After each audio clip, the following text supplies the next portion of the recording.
At exactly 7:42 a.m., 9-year-old Amelia Carson broke every rule she'd ever been taught. 5 days straight, the same gray car had followed her to school. The police never returned the call. Her grandmother said she was imagining things. So this morning, she asked the most feared man in the city for protection. She tugged the coat sleeve of Mafia boss Mario Valenti and whispered, "Please walk me to school. I think someone is trying to take me." And with that, the city's bloodiest war quietly began. What happened next would expose a child trafficking network, transform a criminal empire, and prove that sometimes the most dangerous man in the city is exactly who a child needs. We would like to beg a favor. We have been dropping powerful videos daily, and we want you to help us grow by subscribing to our channel. Thank you for helping us grow. Now let's go back to our character, because this story is just getting started. Mario Valenti hadn't felt fear in 15 years. He'd built his empire on calculated violence and strategic intimidation. Loan sharking, protection rackets, underground gambling. His name alone made grown men lower their eyes and business owners pay their debts on time. At 35, he'd clawed his way from the streets to the top of the city's criminal hierarchy, and he'd done it by being ruthless, disciplined, and utterly untouchable.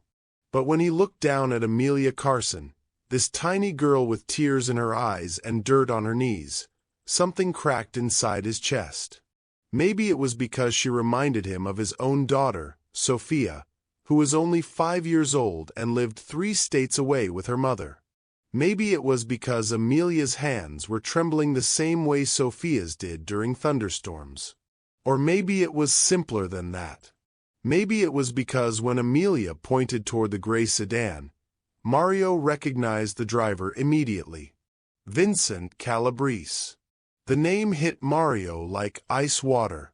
Vincent the Collector Calabrese was a mid-level trafficker who specialized in moving children across state lines. He'd approached Mario twice over the years, trying to partner on lucrative ventures involving undocumented girls from Eastern Europe. Mario had refused both times. Violently. Trafficking was a line he wouldn't cross. It was the one part of the underworld that made his stomach turn. There were rules, even in his world. Children were off limits. Always. But Vincent operated outside those rules. And now he was stalking a 9-year-old girl on Mulberry Street. Mario's first instinct was to dismiss Amelia, to tell her this wasn't his problem, to send her home with a few dollars and a vague promise to look into it. Children weren't his business. He dealt in money, territory, and leverage, not playground escorts. But Amelia's hands wouldn't stop shaking. And her eyes. God, her eyes were filled with a kind of terror that no child should ever know. "What's your name?" Mario asked, his voice softer than his associates had ever heard. "Amelia." "And where's your grandmother, Amelia?" "She's sick. Diabetes. She doesn't believe me about the man. She thinks I'm making it up." Mario glanced at his consigliere, Frankie, who stood nearby with a warning expression. Frankie had been with him for a decade, loyal, pragmatic, and utterly committed to keeping Mario out of unnecessary trouble. This was unnecessary trouble. Getting involved with a random child's safety problem would create complications. It would raise questions. It would put a target on Mario's back from traffickers who didn't appreciate interference. Frankie leaned in close. "Boss, this isn't our business. We stay uninvolved." Mario looked at Amelia again. At her pink backpack. At the fear in her eyes. At the way she stood there, small and fragile and desperately hoping someone, anyone, would help. He stood, buttoning his coat. "Let's go," he said to Amelia. I'll walk you to school. Frankie's eyes widened. Boss. I said let's go. As Mario and Amelia began walking down Mulberry Street, something extraordinary happened. At first, it was subtle. Mrs. Delgado stepped out of her bakery, wiping flour from her hands, watching. Then Tony the mechanic emerged from his garage, arms crossed. The Ramirez family appeared on their apartment balcony. Mr. Chen from the hardware store. The college students from the corner cafe. Within 2 blocks, a dozen people had quietly joined the procession. They didn't speak. They didn't ask questions. They simply followed, forming a protective wall around Amelia and Mario. Word spread faster than wildfire. Text messages. Phone calls. Shouts across alleyways. The boss is walking the Carson girl to school. The one who's been followed. Valenti's protecting her. Get outside. Now. The gray sedan rolled forward slowly, keeping pace. Vincent Calabrese's eyes were locked on Amelia, his expression calculating and cold. Mario raised one hand, and the entire procession stopped. He walked directly to the driver's window, his movements calm and deliberate.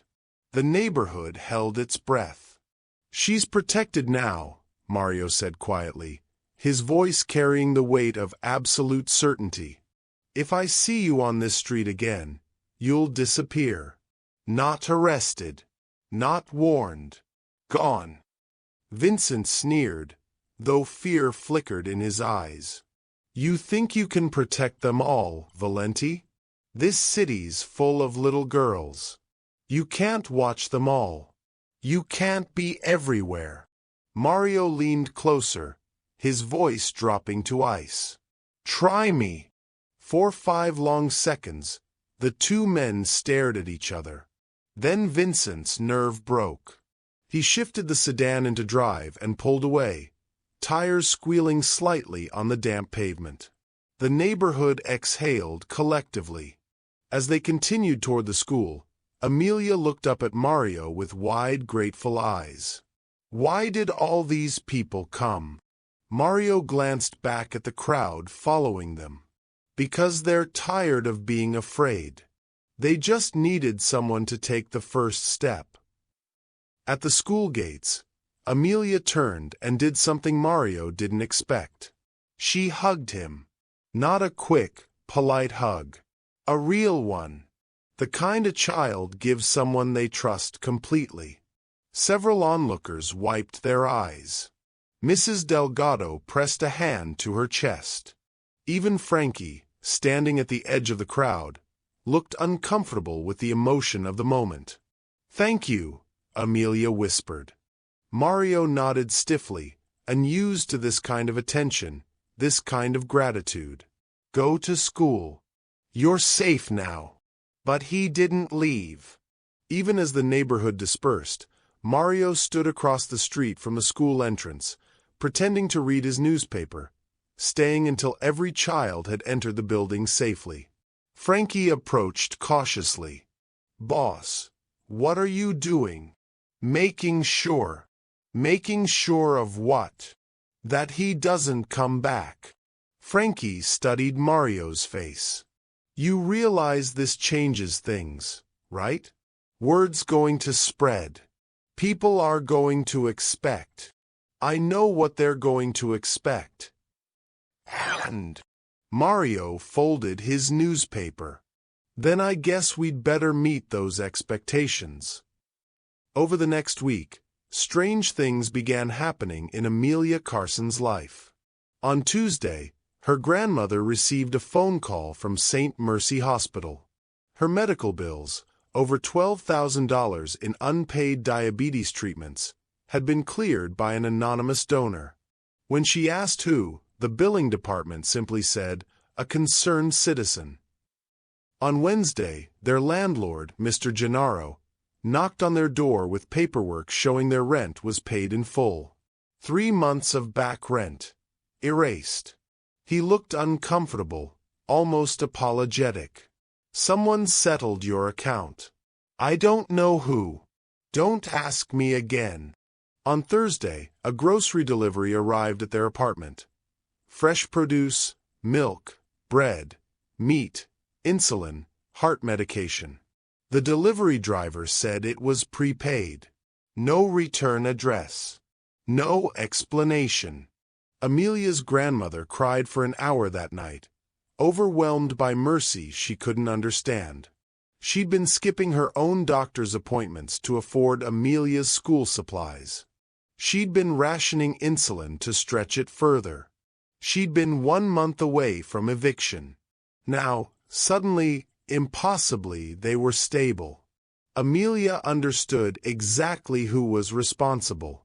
She'd noticed the way Mr. Valenti showed up every morning at 7:45 a.m., sitting at his cafe across from the school, always with a newspaper, always watching. She'd seen the man in the dark sedan, one of Mario's associates, who now parked near the playground during recess. Protection disguised as routine.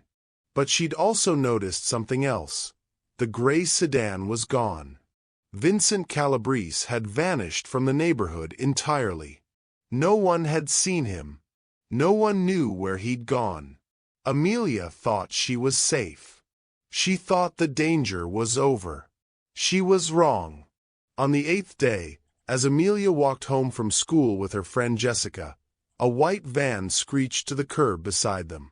2 men jumped out, one tall and thin, the other broad-shouldered with a scar across his cheek. Amelia screamed. But before the men could reach her, the neighborhood exploded into action. Mrs. Delgado threw a bag of flour directly into the tall man's face, blinding him. Tony the mechanic tackled the scarred man from behind, driving him into the pavement. Within seconds, a dozen residents had surrounded the van, blocking its escape routes. Parents shouted. Someone swung a baseball bat into the van's windshield. Mr. Chen wedged his car behind the van, trapping it. Police sirens wailed in the distance. Someone had called 911 the instant the van appeared. The tall man, flour covering his face, shouted desperately into his phone. "Abort! Abort! It's a trap! The whole neighborhood's protecting her." By the time officers arrived, both traffickers were subdued by citizens, photographed by witnesses, and held down until handcuffs were applied. Mario arrived 3 minutes later, his face pale with rage and relief. He pushed through the crowd and knelt beside Amelia, checking her for injuries. "You're okay," he said, his hands shaking slightly. "You're okay. Did they touch you?" Amelia shook her head, tears streaming down her face. "No. Everyone stopped them. Everyone helped." Mario looked around at the neighborhood, at Mrs. Delgado with flour on her dress, at Tony with scraped knuckles, at the parents standing protectively around their children. "Thank you," he said, his voice rough with emotion. "All of you." But as police hauled the suspects toward their patrol cars, one officer, Detective Martinez, who'd known Mario for years, pulled him aside discreetly. "Valenti, you need to see this." Martinez showed Mario his phone. A message, intercepted from one of the arrested men's devices. "Valenti thinks one girl matters. Remind him what we do to heroes. 3 children. 3 neighborhoods. Tonight." Mario's blood went cold. "They're going to retaliate," Martinez said quietly. "Tonight. Against kids who have no protection." Mario stared at the message, his mind racing. "How much time do we have?" "Maybe 4 hours. Maybe less. I can't stop this alone, Valenti. I don't have the manpower, and I don't have jurisdiction across." "I'll handle it." "How?" Mario didn't answer. He was already walking toward his car, phone pressed to his ear, calling in every favor, every contact, every piece of intelligence he had. But even as he mobilized his crew, even as he sent men to watch every school and playground in the city, Mario knew the truth. He couldn't be everywhere. Vincent's network was too large, too distributed, too willing to hurt innocents to prove a point. By 8 p.m. that night, his worst fears were confirmed. 3 children had vanished. Lucas Martinez, age 7, had been playing in his front yard on the east side when a car pulled up and 2 men grabbed him. His mother had been inside for less than 3 minutes. Priya Sharma, age 6, disappeared from a birthday party in Riverside. One moment she was playing with balloons. The next, she was gone. Security cameras caught a white van, windows tinted, license plates obscured. Emma Thompson, age 8, vanished from the North Quarter while walking home from her piano lesson. Her teacher said Emma had waved goodbye and started down the sidewalk. Witnesses reported a dark SUV slowing down, a door opening, a child pulled inside. All taken within 90 minutes. All from neighborhoods with no Mafia presence. No protection. No Mario Valenti watching. The message was devastatingly clear. You can't save them all. By midnight, photos arrived at Mario's cafe, delivered by a terrified courier who dropped the envelope and ran. Inside, 3 Polaroids showing terrified children, bound and gagged, tears streaming down their faces. And a handwritten note. This is what mercy costs, Valenti. Walk away, or we take 10 more. You chose this war. Now count the bodies. Mario sat alone in his office, staring at the photos for 20 minutes. His hands shook with fury so intense he could barely breathe. Frankie entered cautiously, closing the door behind him. Boss. I'm sorry. We tried. We had men everywhere, but not everywhere. Mario's voice was hollow. Not where it mattered. This isn't your fault. Yes, it is. Mario slammed his fist on the desk. I made myself a target. I drew attention. I showed them that 1 child mattered, and they're punishing me by taking 3 more. Frankie sat down across from him. Boss, we need to be smart about this. These people, they're not like us. They don't follow codes. They don't respect territories. This is a war we can't win through traditional means. Then what do you suggest? I walk away. I let them keep those kids. I'm saying we need to think strategically. We're not cops. We're not the FBI. We can't. They're children, Frankie. Mario's voice cracked. They're 6, 7, 8 years old. Scared. Alone. Waiting for someone to save them. And what if we can't? What if we try and they kill the kids anyway? What if we make it worse? Mario looked at the photos again.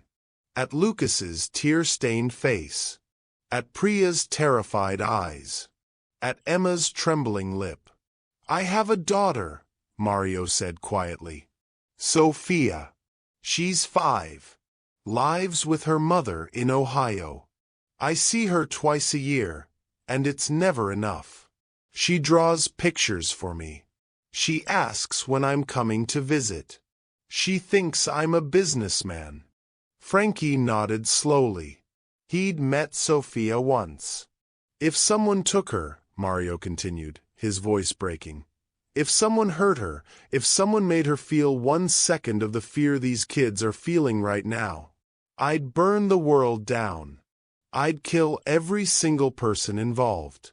I'd sacrifice everything I have.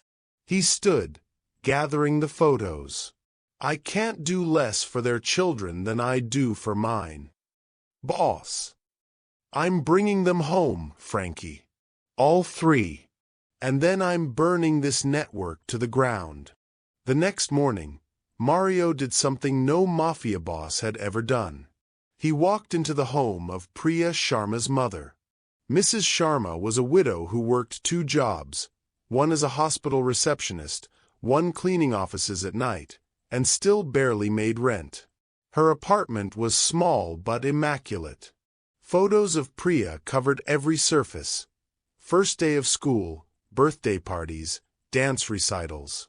When Mario knocked, Mrs. Sharma opened the door with hollow, red-rimmed eyes. She'd been crying all night. "Mrs. Sharma," Mario said gently, "my name is Mario Valenti. May I come in?" She recognized the name immediately. Everyone in the city knew Mario Valenti, but she was too exhausted, too devastated to feel fear.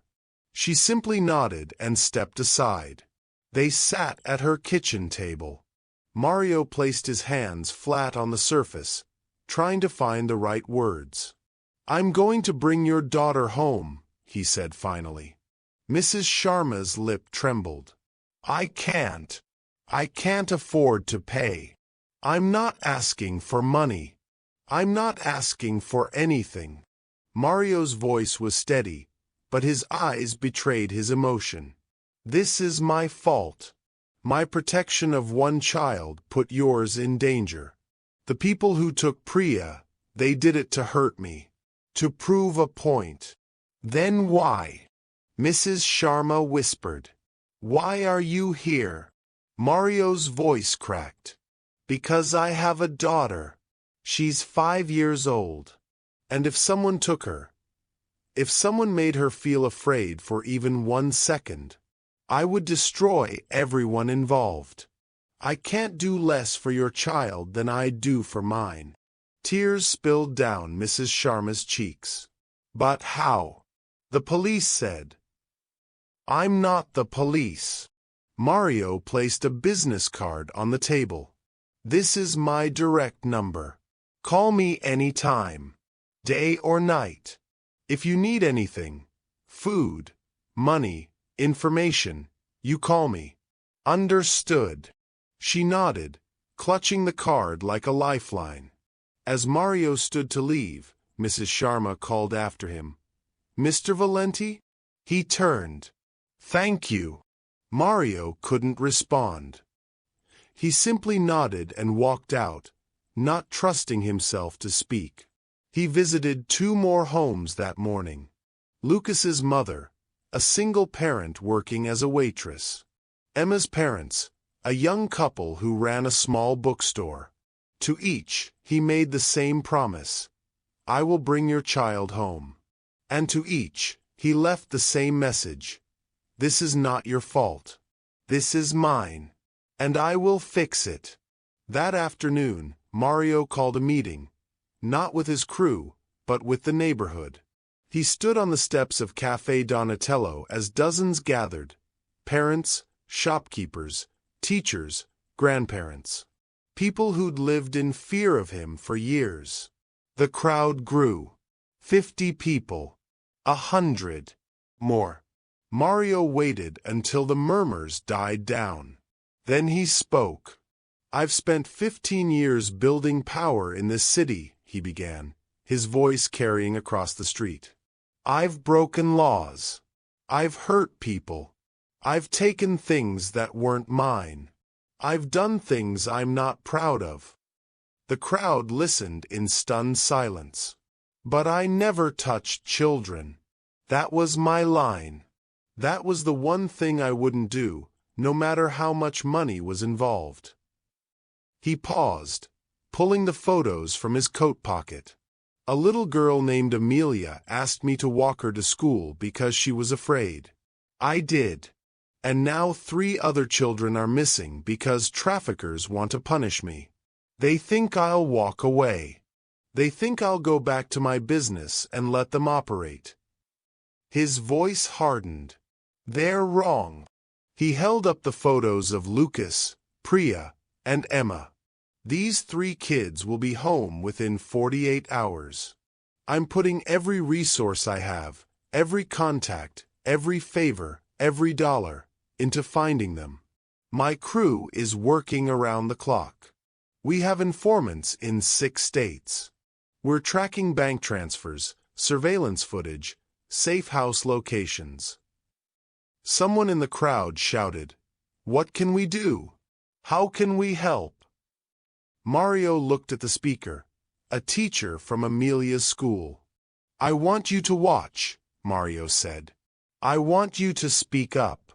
I want you to protect each other the way you protected Amelia when those men tried to take her. Because I can't be everywhere. But together, we can make this city hostile to predators." He gestured to the neighborhood around them. "Look at what you did. When Amelia was in danger, you didn't wait for permission. You didn't wait for police. You acted.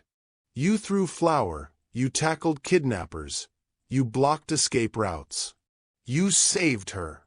His voice rose with passion. "That's the power you have. Not violence, not weapons, but community, unity. The willingness to say, 'Not here, not our children, not anymore.'" The crowd stood in stunned silence. Then Mrs. Delgado began clapping. Slowly, others joined. Within seconds, the entire street was applauding, not for a criminal, but for a man who'd chosen to do the right thing when it mattered most. Mario raised his hand for quiet. "I'm going to bring those kids home," he said. "And after that, I'm coming for every trafficker in this city. I don't care if it costs me my business. I don't care if it costs me my empire. Some things are more important than money." He folded the photos and placed them back in his pocket, over his heart. "They took the wrong children. And they pissed off the wrong man." Mario's crew worked with precision and ruthlessness. They pulled information from terrified informants. They tracked financial transactions through offshore accounts.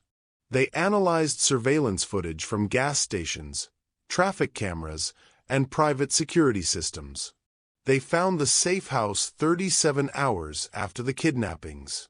An abandoned warehouse in the industrial district, guarded by 2 men, hidden behind a shell corporation registered in Delaware. Mario called Detective Martinez. "I have an address," Mario said simply. 3 kidnapped children. Inside. Martinez was silent for a moment. "You're sure? Positive? How did you? Does it matter?" Another pause. "No. I'll call the FBI. Give me the location." Mario provided everything: addresses, names, bank accounts, trafficking routes, connections to 6 other cities. He handed over evidence that would dismantle an operation spanning multiple states. "One more thing," Mario said. "Vincent Calabrese is the one who runs it. You'll find him there." "Valenti, thank you." "Don't thank me. Just get those kids out safely." When federal agents raided the warehouse at 11:47 p.m., they found all 3 children alive, terrified, but unharmed. Lucas, Priya, and Emma were returned to their families that night. The reunion at Priya's apartment was captured by news cameras that had somehow gotten word of the raid. Mrs. Sharma collapsed to her knees, sobbing, as Priya ran into her arms. The footage would go viral within hours. The arrests made national news. 17 traffickers charged. A network destroyed. Financial records exposed. Connections to organized crime in 12 cities. And at the center of it all, an unlikely hero, a mafia boss who'd risked everything because a frightened child asked for help. Mario watched the news coverage from his office, alone. His phone rang constantly. Reporters, federal investigators, rival crime families wondering what he'd done and why. He ignored them all. Only one call mattered, the one from Mrs. Sharma, sobbing thank yous through the line. The one from Lucas's mother, blessing him. The one from Emma's parents, asking if there was any way they could repay him. "Just keep them safe," Mario said to each. "That's all I want." 6 months later, life had changed on Mulberry Street. Amelia walked to school every morning, unafraid. The neighborhood had transformed. More watchful, more connected, more protective. Parents formed walking groups. Shops installed security cameras. Teachers learned self-defense. The gray sedan never returned. Mario still sat at his cafe every morning at 7:45 a.m., though his business had shifted dramatically. He'd quietly divested from his more violent enterprises, the loan sharking, the protection rackets, and focused on legitimate investments. Real estate, restaurants, community development. Some called it redemption. Others called it pragmatism. A few called it weakness. Mario didn't care what they called it. Every morning, he sat with his espresso and his newspaper, watching the school across the street, making sure every child entered safely. And every morning, Amelia waved to him from the crosswalk. He always waved back. Because sometimes, the most dangerous man in the city is exactly who needs to become its protector. And sometimes, all it takes is one brave little girl to show him the way. What would you have done in Mario's position? When a child asks for help, can anyone, even a criminal, say no? The truth is, heroism doesn't always come from the people we expect. Sometimes it comes from the most unlikely places. From the man everyone fears. From the criminal everyone avoids. Mario Valenti wasn't a good man. He'd broken laws, hurt people, built an empire on fear. But when it mattered, when a 9-year-old girl looked up at him with terrified eyes and asked for protection, he made a choice. He chose to be better. And that choice saved 4 children's lives and destroyed a trafficking network that had operated for years. The question isn't whether Mario deserved redemption. The question is, what would you do if a child asked you for help? Would you turn away? Would you say it's not your problem? Or would you do what Mario did? Risk everything to make sure one frightened little girl could walk to school safely? Drop your thoughts in the comments below. Where are you watching from? And if this story moved you, share it with someone who needs to hear that heroes come from the most unexpected places. Hit subscribe for more stories that'll make you question everything you thought you knew about right, wrong, and redemption. Because the truth is always more complicated than we think. And sometimes, the monsters become the heroes. Next episode, the trafficking ring's leader escapes custody during transport and comes back for one final target: Amelia. Subscribe to find out what happens when Mario faces his greatest test yet.